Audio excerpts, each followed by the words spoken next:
নমস্কাৰ জনাইছোঁ মোৰ চেনেললৈ। আজি মই মোৰ ৰান্ধনত লৈছিলোঁ মিছা মাছ। প্ৰথমতে মিছা মাছখিনি বাছি লোৱাৰ পিছত হালধি নিমখ দিয়া হৈছিল। হালধি নিমখ সানি লোৱাৰ পিছত মিছা মাছখিনি কেৰাহীখন গৰম হ'বলৈ দিছোঁ। এতিয়া কেৰাহী গৰম হোৱাত মিঠাতেলখিনি দিলোঁ। মিঠাতেলখিনি আপোনালোকে নিজৰ ইচ্ছা অনুযায়ী দিব পাৰে, কিন্তু মিছা মাছ বা পিছলা মাছ ভাজোঁতে সদায় সৰহকৈ তেলখিনি দিলে ভাল হয়। এতিয়া সেইটো আপোনালোকৰ ইচ্ছা। কোনোবাই আকৌ ভাপত দিও খায়, কোনোবাই আকৌ তেল দি খায়। এতিয়া মিছা মাছখিনি ভাজালৈকে মই ফ্ৰাই কৰি থাকিম বা ভাজি থাকিম।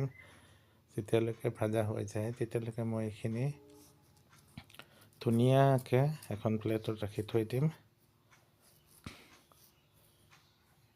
এতিয়া প্ৰথমতে ভালকৈ ছাইডটো ভাজিবলৈ দিব, তাৰপিছত নেক্সটটো ওলটাই ল'ব।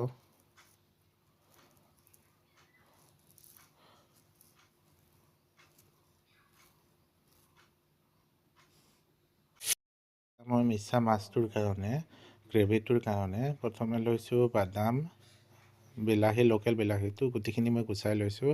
যিহেতু মই কম জলকীয়া খাওঁ কাৰণে 2টা লৈছোঁ। তাৰপিছত গোটা জিৰা, সৰু চাইজৰ পিঁয়াজ, বগা সৰিয়হ, তাৰপিছত ধনিয়া পাত, গোটেইখিনি মই গ্ৰাইণ্ডাৰত দি পেষ্ট এটা বনাই ল'ম। পেষ্টখিনি বনাই লোৱাৰ পিছত এতিয়া ভাজি থোৱা মিছা মাছখিনি আৰু বনাই থোৱা পেষ্টখিনি একদম ৰেডি হৈ গ'ল। আৰু এই মিছা মাছটোৰ কাৰণে, এইটো গ্ৰেভি বনোৱাৰ কাৰণে প্ৰথমতে এতিয়া মই গ্ৰেভিটোৰ কাৰণে প্ৰথমে লৈছোঁ দালচেনি, লং দুটা দালচেনি, ইলাইচি আৰু সৰু। তেলখিনি গৰম হোৱাত মই ৰাখি থোৱা দালচেনি, লং, ইলাইচিখিনি দি ল'ম আৰু পিঁয়াজখিনি কিছু সময় ভাজি থাকিম, ব্ৰাউন হোৱালৈকে পিঁয়াজখিনি।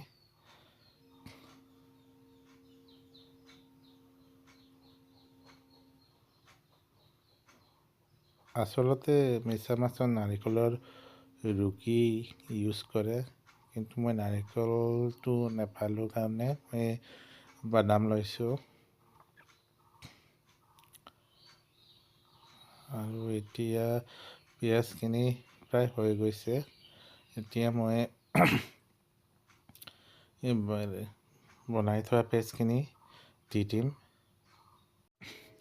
এইখিনি অলপমান মিডিয়াম ৰেঞ্জত ভাজি লাগিব যাতে জ্বলি নাযায়। এতিয়া মই ভাজি থোৱা মিছা মাছখিনি এটা এটাকৈ মই গ্ৰেভিখিনি দি ল'ম।